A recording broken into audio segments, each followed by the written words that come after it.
Now, first, a parliamentary committee in Britain has found former Prime Minister Boris Johnson deliberately misled Parliament about parties held during the COVID-19 lockdown. Ahead of the report's publication, Johnson unexpectedly quit as lawmaker. He's accused the committee of bias and said the report is tantamount to political assassination. We can now go across to France 24's Benedicte Paviot standing by in London. Benedicte, talk us through how damning this report really is.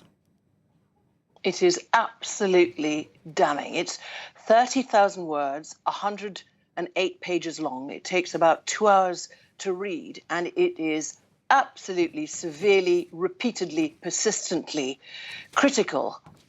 This is the Privileges Committee, a parliamentary committee that has, for over 1 year now, been examining what the then British Prime Minister Boris Johnson said in various statements throughout the COVID-19 pandemic to the House of Commons, the House as it's called.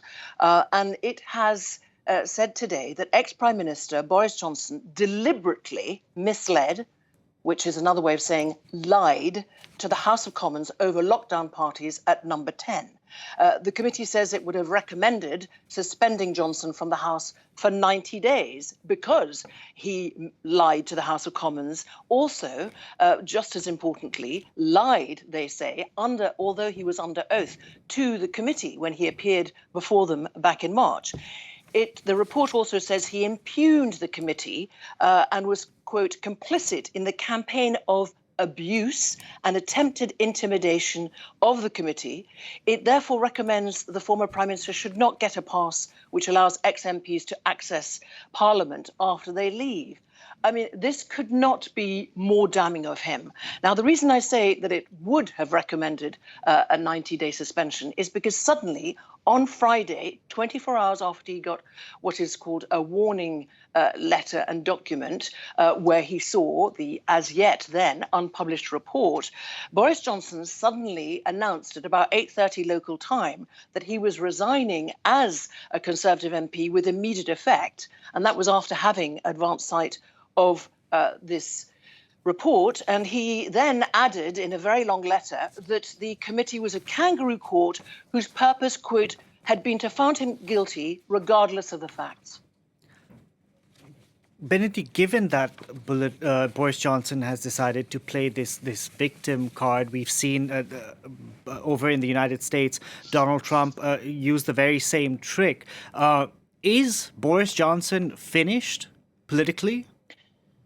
It depends who you talk to. The great majority of MPs really think that his behaviour, him not correcting the record, his lying to Parliament, so even within the Conservative Party, that he has therefore, yes, misled Parliament and that this is an embarrassment. There has never, ever in the history of Parliament, to our knowledge, been a report like it. Now, what is important to underline is that this report, these are recommendations by this Privileges Parliamentary Committee. It is then up to the House of Commons to decide whether to accept these recommendations. And we expect to find in the coming hour or two if, for example, a debate and a vote will be held on these recommendations, which we would expect probably to pass next week in Parliament. So we'll have to stand by to see the date of that. Certainly, you've got a very angry Boris Johnson who is trying to survive in whatever way he can. He says that this report is deranged. It's a dreadful day for MPs and democracy.